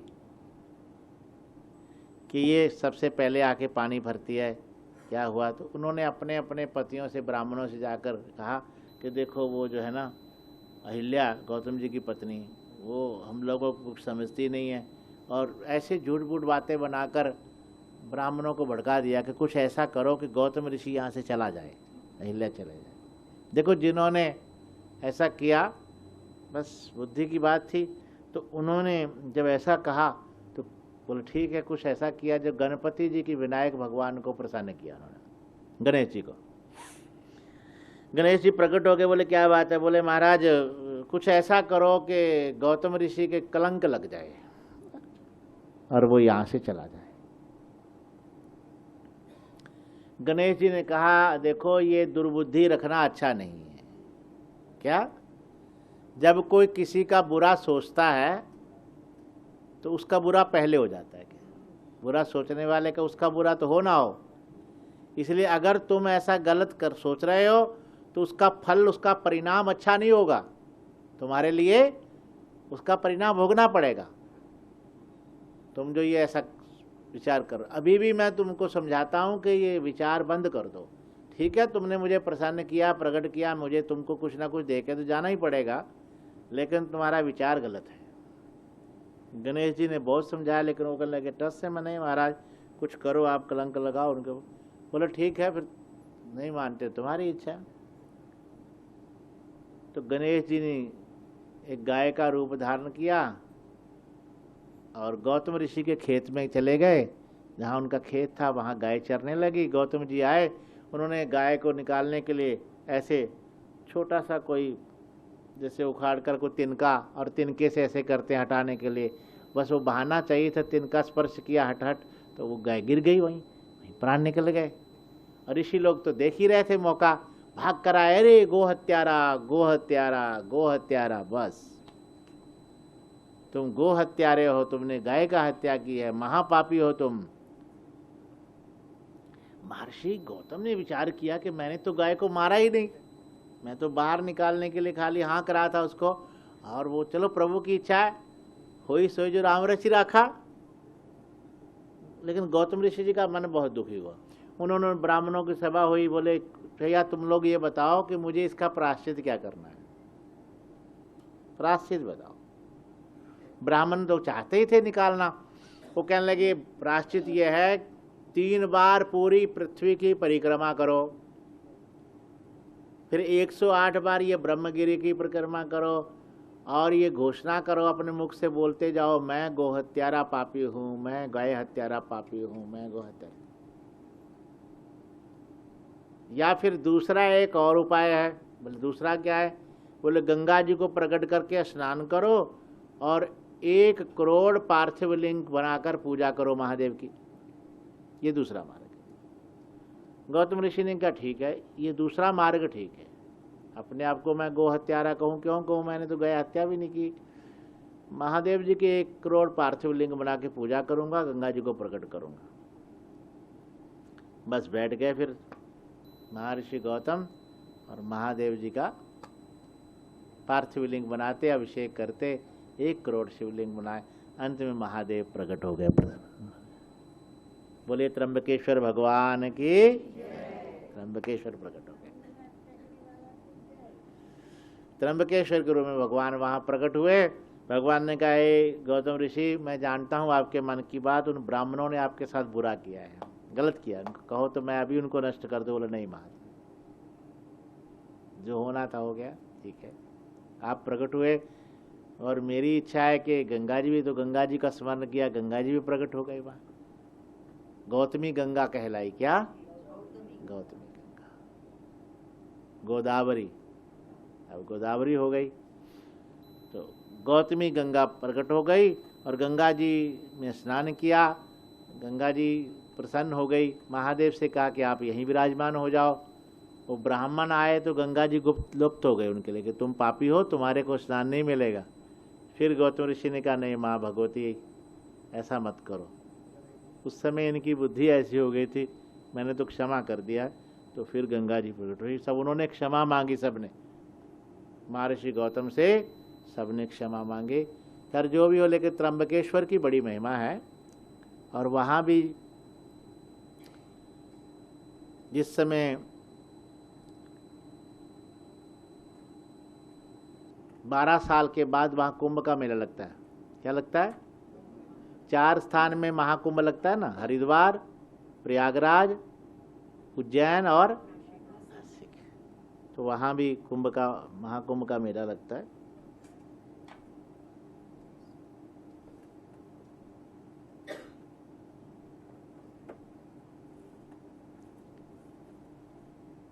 सिंह राशि में बृहस्पति जी, तो महाकुंभ लगता है। हाँ, अब तो प्रयाग में है 24 में, उस प्रयाग में आएगा। तो त्र्यंबकेश्वर की बड़ी महिमा है। आज भी लोग वहाँ जाते हैं और ब्रह्मगिरी की परिक्रमा भी करते हैं। आप लोग गए हैं कि होंगे, ब्रह्मगिरी पर्वत दर्शन करके आएंगे। ऐसे ही वैद्यनाथ की बड़ी महिमा है। वैद्यनाथ बिहार में है। कहाँ? हाँ, झारखंड में, लेकिन महाराष्ट्र का भी लोग मानते हैं परली वैद्यनाथ, लेकिन अधिकतर ज़्यादातर लोग वही स्वीकार करते हैं जो रांची के पास में, वहाँ झारखंड में। अब तो झारखंड में आ गया वो वैद्यनाथ, झारखंड में आ गया, वैसे बिहार में था। तो देवघर बोलते हैं। क्या? देवघर।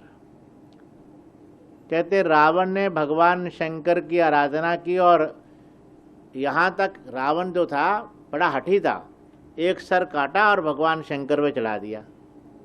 लेकिन उसको जो है वर मिला था, तो वो फिर से सर जाके फिर जुड़ गया, फिर दोबारा फिर काटा उसने, इसलिए 10 बार दशानन हो गया। क्या हो गया? और कोई अलग अलग 10 सिर नहीं थे उसके, ऐसा नहीं था कि अलग अलग 10 सिर हो, ऐसा कुछ नहीं। फिर तो पूछेंगे सोता कैसा होगा वो, बैठते कैसा होगा, ऐसा कैसे नहीं, खाता कैसे, कितना कैसे, 10 सिर से खाता, ऐसा नहीं। तो 10 बार उसने ऐसा, तो 10वीं बार भगवान शंकर ने उसको रोका, रुको भैया, मैं प्रसन्न हूँ, बोल तुझे क्या चाहिए। भगवान शंकर जानते थे ये बड़ा अभिमानी है, कुछ ना कुछ खटपट करेगा। तो उसने कहा महादेव आप प्रसन्न है तो मेरे साथ लंका में चलिए। क्या? लंका में पधारो, मेरे यहाँ रहो। तो भगवान शंकर ने कहा ठीक है, मेरा स्वरूप मैं तुम्हें देता हूँ, मेरा ही स्वरूप है, ये ज्योतिर्लिंग है, और ये ज्योतिर्लिंग मेरे स्वरूप को तुम ले जाओ, लेकिन एक बात का ध्यान रखना, मार्ग में कहीं भी इसको रखना मत। जहाँ एक बार ये नीचे पृथ्वी पर टिक गया, बस टिक गया, फिर ये उठेगा नहीं। तो उसने कहा ठीक है। रावण ने सोचा कि मैं सीधा यहाँ से लंका जाऊंगा लेकर। तो उसने अपने हाथों में लिया, ज्योतिर्लिंग को हाथ में लेकर चला जा रहा था। चलते चलते भगवान शंकर ने लीला की, रावण को लघु शंका लग गई, बाथरूम लग गया। एक बालक आया, गोप बालक, उसको रावण ने कहा रे भाई बेटा इधर आप, ये थोड़ा सा 2 मिनट के लिए जरा हाथ में ले ले। तो भगवान की लीला थी, उसने कहा ठीक है, हाथ में लिया। अब लघु शंका के लिए वो इतनी लघु शंका टाइम लग गया। बालक ने कहा मैं रख रहा हूँ भैया, बहुत भारी है ये, उठता नहीं। तो वहीं पर टिका दिया, तो भगवान वहीं विराजमान हो गए। वैद्यनाथ वहीं विराजमान, इसलिए आज भी भगवान शंकर वहाँ विराजमान है। अब लोग कहते हैं कि यहाँ परली में भी है, ठीक है, वहाँ भी दर्शन कर लो, दोनों जगह कर लो, दोनों। लेकिन बिहार का लोग मानते हैं, वहाँ का, झारखंड का नागेश्वर, दारुकावन। कहाँ? आप लोग द्वारिका जब जाते हो तो द्वारिका के बिल्कुल पास में ही है। द्वारिका से जब जामनगर की ओर चलते हैं तो रास्ते में नागेश्वर आता है। बिल्कुल जंगल का वातावरण है, अभी भी आदिवासी बसावा लोगों का क्षेत्र है वो। और वहाँ दारुक और दारुक नाम का राक्षस, उसकी पत्नी की दारुका बड़ी होशियार थी, पार्वती को उसने प्रसन्न कर लिया था। पार्वती उसके ऊपर खुश थी, लेकिन थे राक्षस, तो टापू में रहते थे समुद्र किनारे, जो भी वहाँ आता उसको पकड़ लेते। ऐसे करते करते समय निकलता था, तो एक बार कोई नौका आई, उसमें सुप्रिय नाम का एक वैश्य भी था, भगवान शंकर का बड़ा भगत था, उसको भी पकड़ लिया, पकड़कर कैद कर लिया। और सुप्रिया वो भगवान शंकर की वहाँ कैद में भी वहाँ पूजा अभिषेक करने लगा महादेव का। जब वो दारुका उसको मारने लगे तो बस उस समय महादेव प्रकट हो गए। लेकिन दारुका बड़ी होशियार थी, पार्वती जी को प्रकट कर लिया। पार्वती जी ने कहा कि कोई बात नहीं, तुम यहाँ रह सकते हो। तो वहाँ भगवान नागेश्वर के रूप में विराजमान हो गए और कहा कि आने वाले समय तक तुम्हारा वास रहेगा। दारुका को छोड़ दिया, दारुका को छोड़ दिया पार्वती जी की वो भगत होने के कारण। लेकिन नागेश्वर भगवान वहाँ विराजमान ज्योतिर्लिंग के रूप में आज भी वहाँ लोग जाते हैं और दर्शन करते हैं। जब द्वारिका जाओ कभी तो द्वारिका के बिल्कुल पास में ही है, ज़्यादा दूर नहीं, वहाँ से 1 घंटे का रास्ता होगा, ज़्यादा 1 घंटा लगता है बस द्वारिका। ऐसे ही फिर रामेश्वर,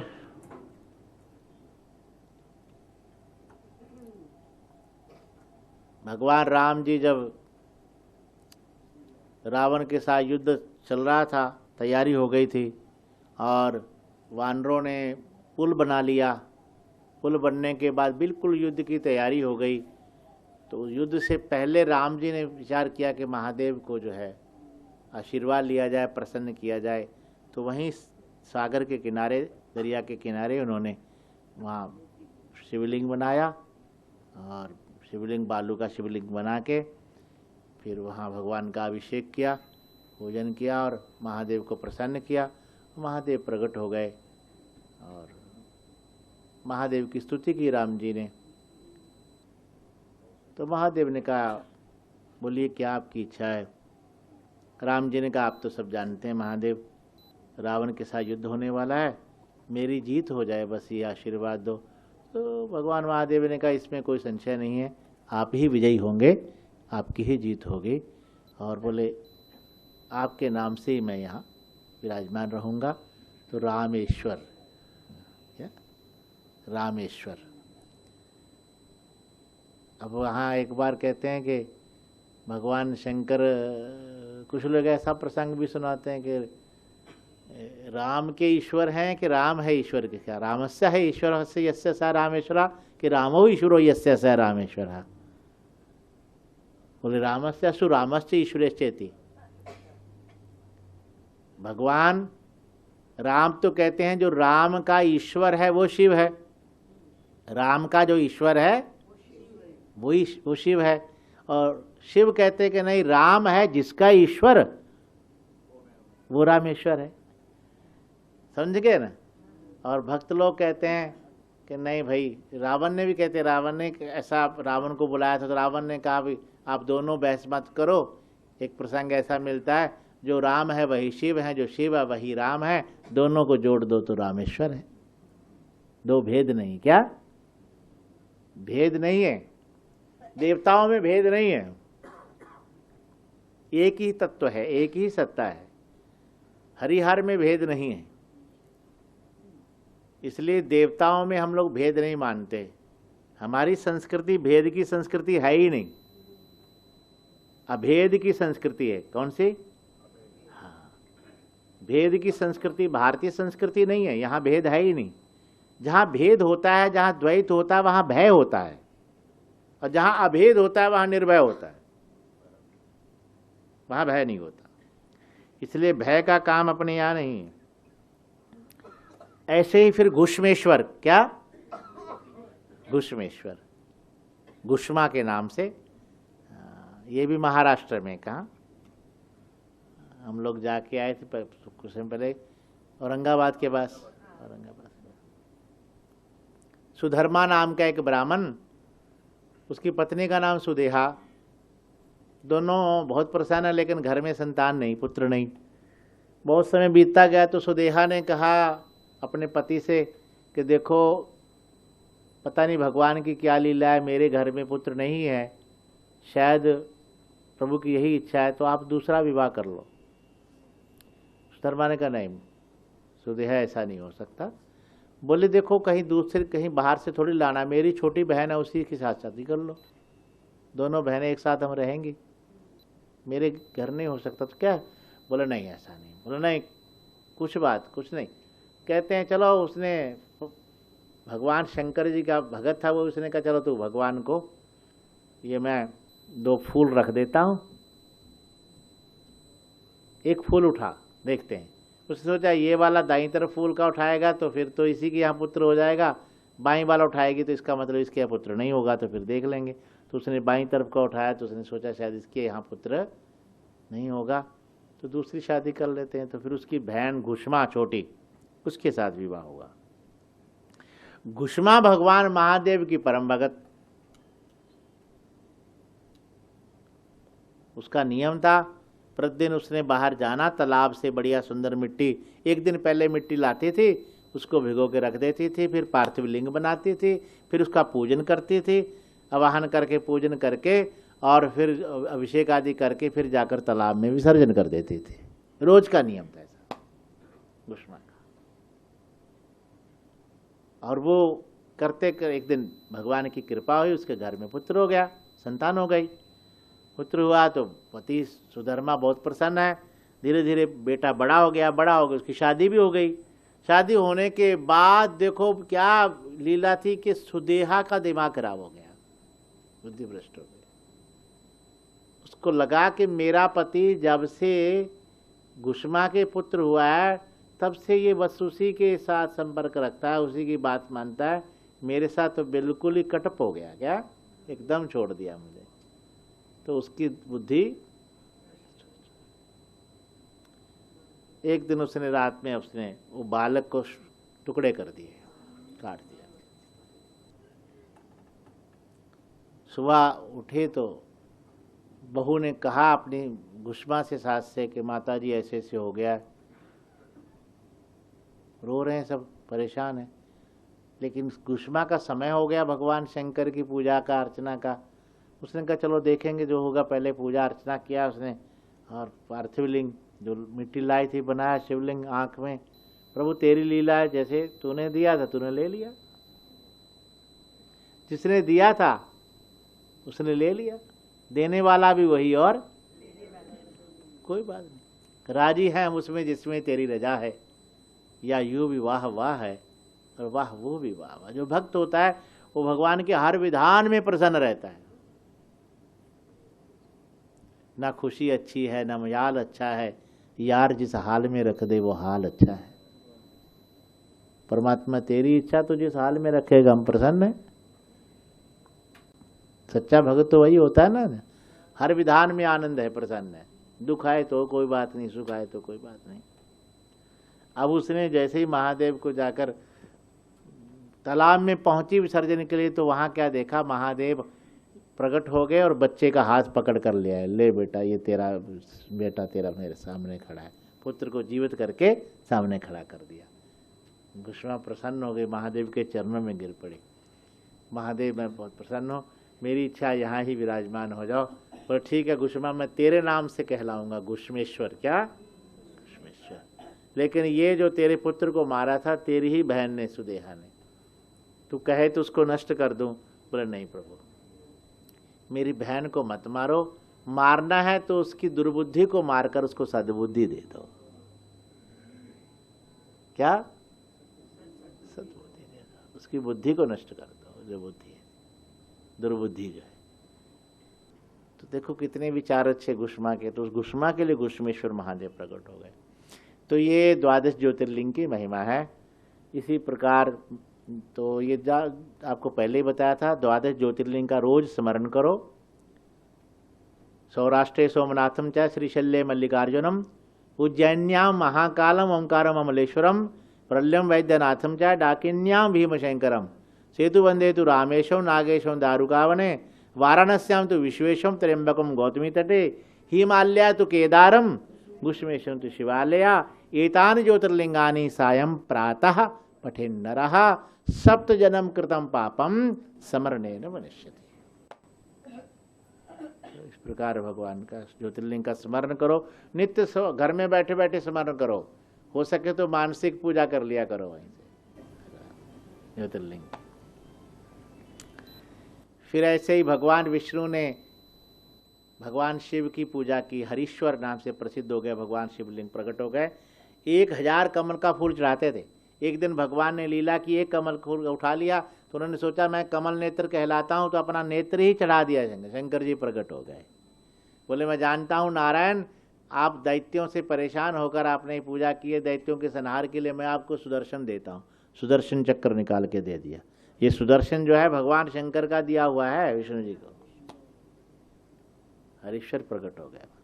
भगवान विष्णु ने 1000 नाम से भगवान का वहाँ स्मरण किया, पूजन किया। विष्णु सहस्त्र नाम, शंकर सहस्त्र, शिव सहस्त्र नाम। तो इस प्रकार ये बहुत सुंदर प्रसंग सुनाया। ऐसे ही व्रत की बड़ी महिमा बताई। उसमें प्रतोषा जी, सब व्रतों की महिमा है, लेकिन सबसे श्रेष्ठ व्रत जो है शंकर जी का महाशिवरात्रि का व्रत है।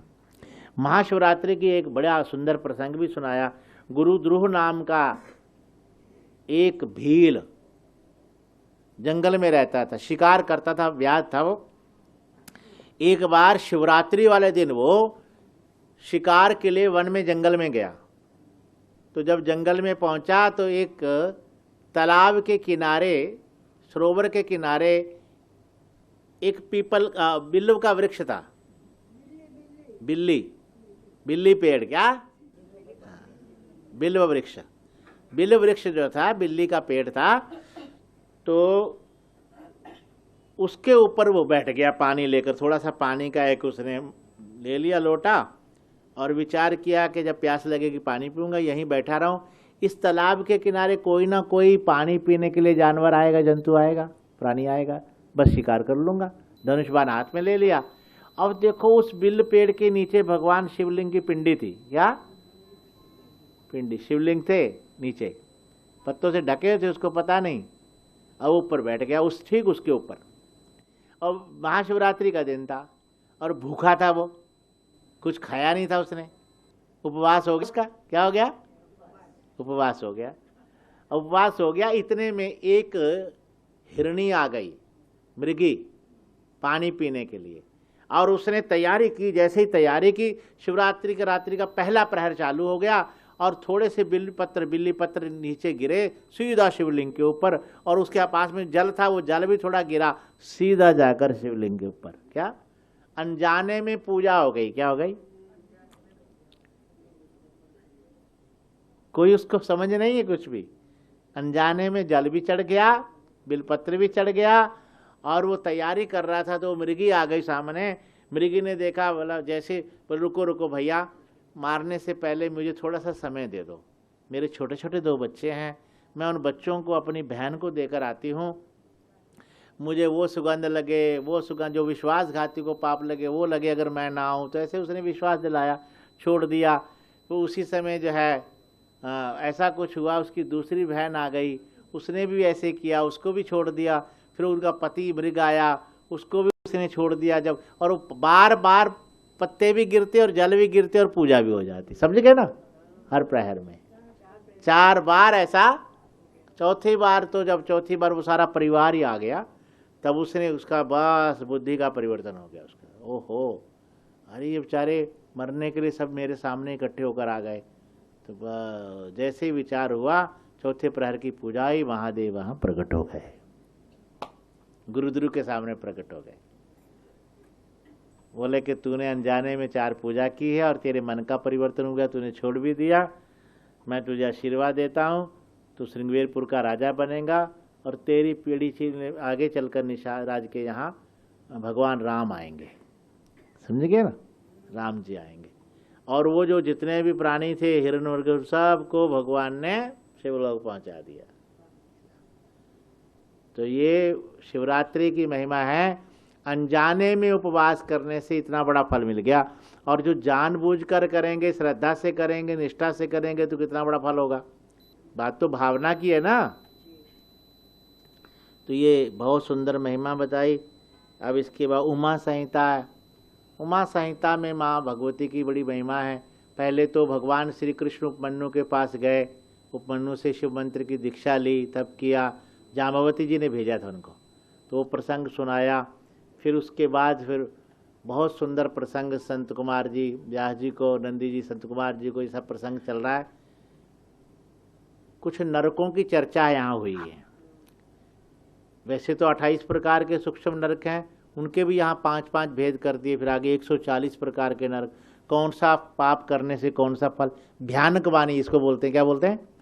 भयानक वाणी का वर्णन है। पुराणों में भयानक वाणी भी है और भयानक रोचक वाणी भी होती है, यथार्थ वाणी, 3 प्रकार की वाणी होती है। तो बहुत सुंदर यहाँ नरकों का वर्णन किया है और फिर नरकों से बचने का उपाय भी बताया है, धर्म भी बताया है, दान की भी बड़ी महिमा बताई है। अन्नदान बहुत अच्छा है, गाय दान सबसे उत्तम है, और फिर स्वर्ण दान उत्तम है, भूमि दान है, और सबसे बड़ा दान है ये ज्ञान दान। इसकी महिमा है। ये जो आप सुन रहे हो ये ज्ञान दान है। गुरु के द्वारा जो मिलता है वो ज्ञान दान होता है। ज्ञान दान से बड़ा कोई दान नहीं होता। तो ये सब महिमा बताई और इष्टापूर्त कर्म का जो भी सब प्रक्रिया यहाँ समझाई है। उसके बाद माँ भगवती की महिमा बताई। मधु कैटभ 2 दैत्य हुए, कैसे उसको माँ भगवती की कृपा से मारा भगवान नारायण ने, ये प्रसंग सुनाया। सुरथ नाम का राजा, समाधि नाम का वैश्य, दोनों मेधा तिथि ऋषि के पास गए। दोनों परेशान थे। दोनों ने माँ भगवती जगदम्बा की कथा सुनी, उनका महिमा सुनाई, महामाया का प्रसंग सुनाया। देवी भगवती जो माया रूप है उसका उपदेश किया और दोनों का कल्याण हो गया। समाधि वैश्य तो बिल्कुल विरक्त हो गए एकदम। आप लोग ये प्रसंग दुर्गा सप्तशती में भी सुनते हो ना। तो ये सब प्रसंग सुनाया। फिर रंबासुर पुत्र महिषासुर का वध कैसे किया माँ भगवती ने, जगदम्बा ने, सब देवताओं ने अपनी अपनी शक्ति से प्रकट किया माँ भगवती को, तो भयंकर असुर महिषासुर का वध किया, ये प्रसंग सुनाया। फिर कौशिकी रूप में माँ भगवती जगदम्बा प्रकट हुई, शुम्भ शुम्भ चंड मुंड आदि सब दुष्टों का विनाश किया, ये सब प्रसंग। रक्त बीज का नाश किया माँ भगवती जगदम्बा ने, ये सब प्रसंग सुनाए। और ये प्रसंग के बहुत सुंदर सुंदर ये प्रसंग है। बीच में मनु आदि का प्रसंग भी सुनाया है। कुछ भूगोल खगोल की चर्चा भी यहाँ है उमा संहिता में। जो भौगोलिक खगोलिक स्थिति है वो ये है कि सारा स्थूल रूप परमात्मा का रूप ही है, परमात्मा से भिन्न कुछ नहीं है, इसलिए कुछ भौगोलिक खगोलिक स्थिति भी बता दी है उमा संहिता छोटी। फिर कैलाश संहिता है, जो कैलाश संहिता तो सन्यासियों के लिए है, महात्माओं के लिए है।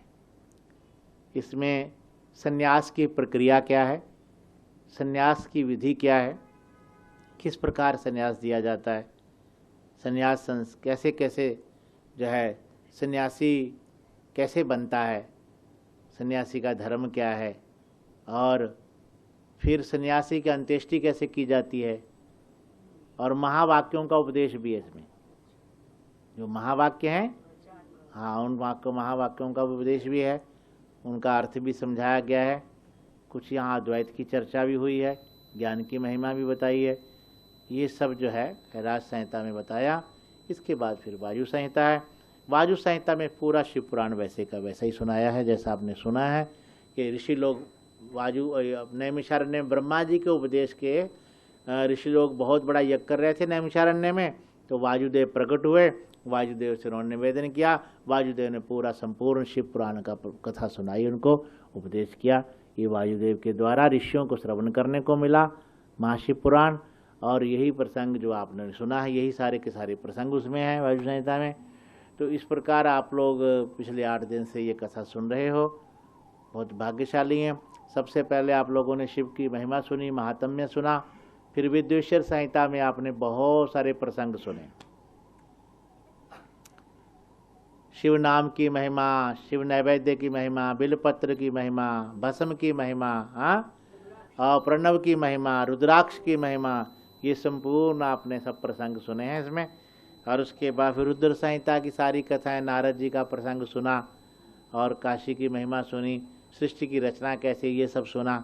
फिर उसी में फिर जो है सती खंड में सती का चरित्र सुना, सती की संपूर्ण कथाएं, दक्ष के यज्ञ आदि का सब विस्तार से आपने श्रवण किया है।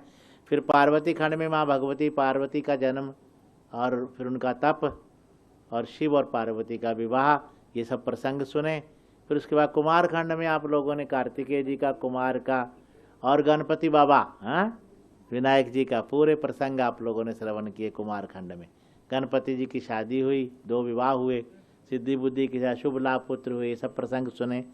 और उसके बाद फिर युद्धकांड में भयंकर भयंकर दैत्यों को भगवान ने कैसे मारा, त्रिपुरासुर को, जालंधर को, शंखचूड़ को, अंधकासुर आदि को, बनासुर का उद्धार कैसे किया, गजासुर आदि सब प्रसंग आप लोगों ने सुने। फिर इसी प्रकार फिर भगवान के अवतारों की महिमा सुनी, अनंत अवतार भगवान के, कुछ विशिष्ट अवतारों का प्रसंग भी श्रवण किया आप लोगों ने। फिर इसी प्रकार उसके बाद भगवान के जो शिवलिंग की महिमा और फिर उपज्योतिर्लिंग, ज्योतिर्लिंग की महिमा, और इस प्रकार ये सब कथाएं आप लोगों ने बहुत 8 दिन से विस्तार से सुनी है। प्रेमपुरी आश्रम ट्रस्ट के हमारे सभी ट्रस्टी जितने भी हमारे बैठे हैं, सब सामने प्रकाश भाई जी हैं, चिमन भाई हैं और सब, और गिरीश भाई भी और सब हैं। कुछ लोग नहीं, दीना बहन नहीं आ सकी, उनकी मजबूरी थी, उनके आज बेटे की शादी है। तो और हमारी महिला मंडल की जिनके द्वारा ये आयोजित प्रसंग कथा थी,